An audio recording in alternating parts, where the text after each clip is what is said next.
Tak się przypadkowo złożyło, że dziś, w rocznicę mojego kanału, publikuję także swój 100. już film. Takich zbiegów okoliczności nie można ignorować, dlatego dziś przygotowałem dla Was specjalny odcinek, w którym przedstawię Wam listę top 10 narzędzi i preparatów, bez których ja nie wyobrażam sobie dziś mojego warsztatu. Dla uproszczenia przekazu posegregowałem je od najbardziej podstawowych, czyli takich, które przydadzą się nawet najbardziej początkującym modelarzom, do super specjalistycznych, czyli takich, które nawet zaawansowani modelarze mogliby uznać za delikatną fanaberię.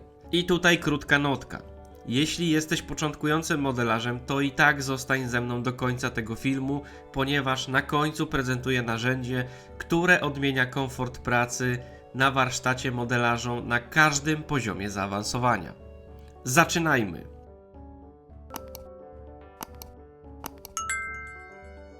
Miejsce 10. Klej do plastiku Tamiya Extra Thin Quick Setting. Z pewnością znacie standardowy klej Tamiya, czyli Extra Thin, który bez wątpienia jest jednym z najlepszych klejów do plastiku dostępnych na rynku. Ale być może nie znacie jego innej wersji, czyli Quick Setting. Quick Setting różni się od zwykłego Extra Thin tym, że szybciej paruje i mniej rozlewa się po modelu. Sprawdzi się on przy klejeniu wszelkiej drobnicy, gdzie ważniejsze jest bezśladowe działanie niż silna spoina. Ja go używam na przykład do przyklejania drążków sterowniczych w samolotach, czy do montowania wszelkiego rodzaju imitacji nitów i śrubek, o których powiem więcej w dalszych punktach tego odcinka. Miejsce 9. Klej cyjanoakrylowy CA Czarny Flexi VMS Black Tin. Ten klej dosłownie odmienił moje życie, jeśli chodzi o pracę z elementami metalowymi na modelu. Nagle sklejanie blaszek fototrawionych oraz metalowych rurek i luf stało się proste i przyjemne. Czarny CA różni się od zwykłego przezroczystego tym, że jest bardziej elastyczny. A VMS Black Tin różni się od pozostałych czarnych klejów CA tym, że jest dosyć rzadki, podczas gdy cała reszta jest bardzo gęsta.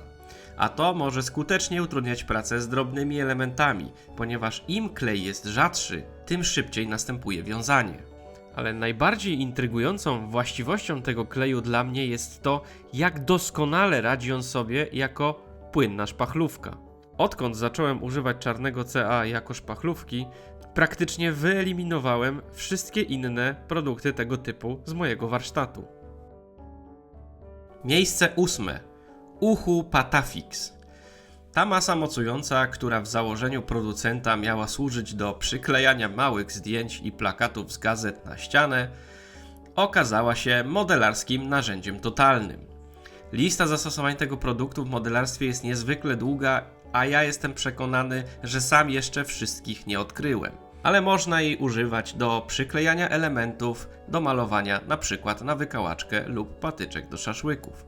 Można ją też wykorzystać do przyklejania elementów na sucho, bez konieczności używania kleju, czyli do tak zwanego dry fittingu.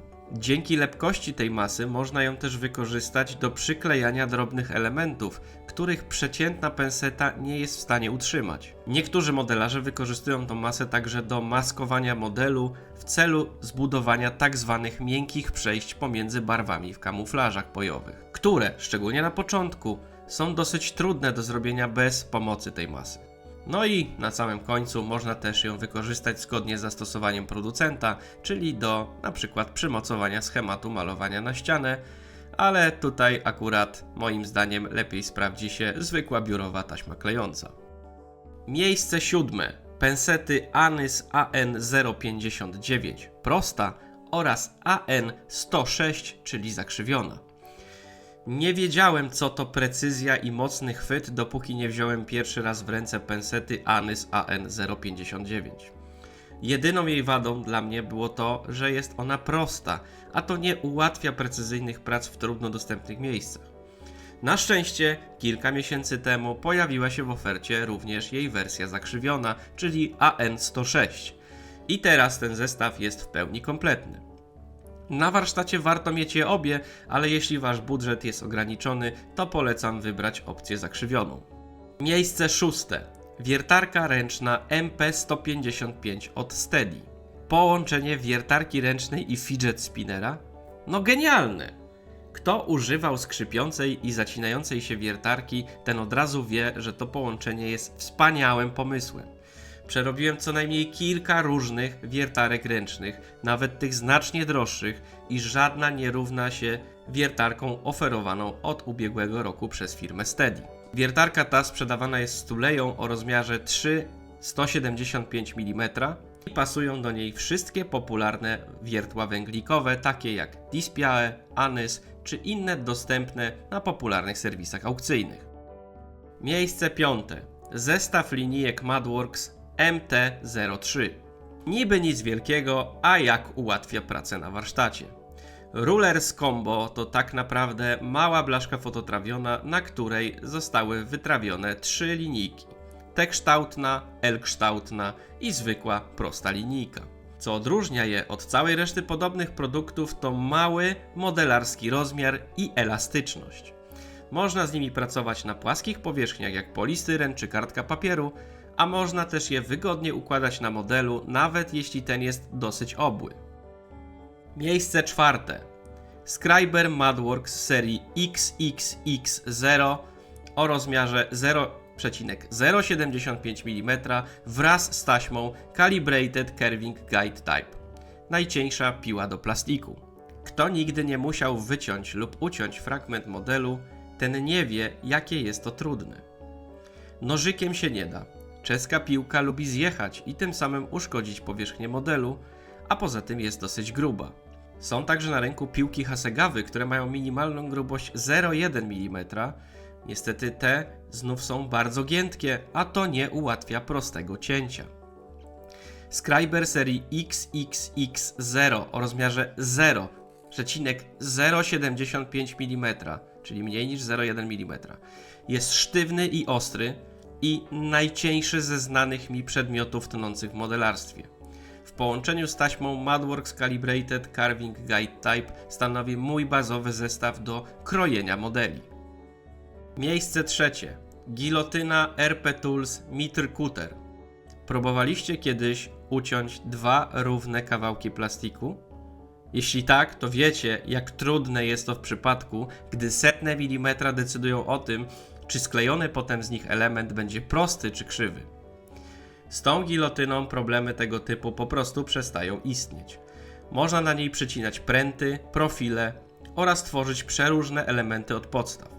Narzędzie pozwala na cięcie pod różnymi kątami, zastosowań jest naprawdę wiele. Ogranicza nas tylko wyobraźnia i ogólne pojęcie o geometrii. Miejsce 2. Wybijaki RP Tools. Wszystkie rodzaje. Te narzędzia mają wyłącznie jedną wadę. Są bardzo drogie. Poza tym są idealnym narzędziem do wycinania, a raczej wybijania kółek, nitów i śrub heksagonalnych.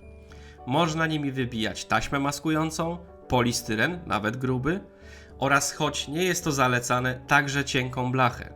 Niestety, zestawów wybijaków RP Tools jest co najmniej kilka i warto mieć ich więcej niż jeden, a ze względu na ich wysoką cenę bardzo łatwo jest przekroczyć kwotę 1000 zł. Miejsce 1. Szlifierka posuwisto-zwrotna David Union D400. To urządzenie zaskoczyło mnie najbardziej, ponieważ zawsze uważałem, że szlifierki posuwisto-zwrotne są w zasadzie bezużyteczne w modelarstwie bez względu na poziom zaawansowania operatora. Zarzucałem im m.in. brak precyzji i kontroli nad procesem szlifowania. Nie mogę w to uwierzyć, jak bardzo się pomyliłem. Ruchy w szlifierce David Union są tak przewidywalne, że można jej używać nawet w bezpośredniej okolicy bardzo drobnych detali. Świetnie sprawdza się ona do szlifowania po szpachlowaniu oraz do wyrównywania krawędzi, np. szlifowania pod kątem prostym, w celu zachowania ostrej i równej krawędzi.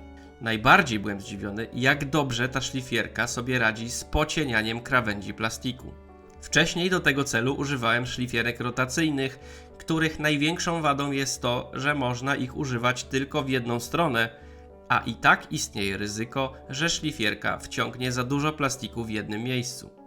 W standardowym zestawie David Union D400 brakuje mi kilku końcówek, ale producent sprzedaje osobno całkiem sporą ilość akcesoryjnych końcówek i frezów. Dziś jest to narzędzie, którego praktycznie nie wyciągam z gniazdka, ponieważ jest ono u mnie w ciągłym użyciu. Jedna z najbardziej zniechęcających mnie do modelarstwa czynności, czyli szlifowanie, w końcu przestała być przeszkodą. Sam jestem zaskoczony, jak leniwy się przy tym zrobiłem. Ale o to właśnie chodzi w modelarstwie, żeby ułatwiać sobie życie. No i to już tyle w dzisiejszym rocznicowym i 100. zarazem odcinku na moim kanale. Dajcie znać w komentarzach, czy tego typu listy są dla Was interesujące i napiszcie koniecznie, który punkt najbardziej Was zaciekawił. A może o czymś nie wspomniałem? Również dajcie znać. Na koniec przypominam, że możesz także brać aktywny udział w mojej społeczności na Patronite lub po prostu postawić mi kawę na portalu Supi. Linki w opisie tego filmu. A teraz już można świętować, także Happy birthday to me. Happy birthday to my channel. Happy birthday, Mr. Trumpeter. Happy birthday. Dobra, starczy. Trzymajcie się. Cześć.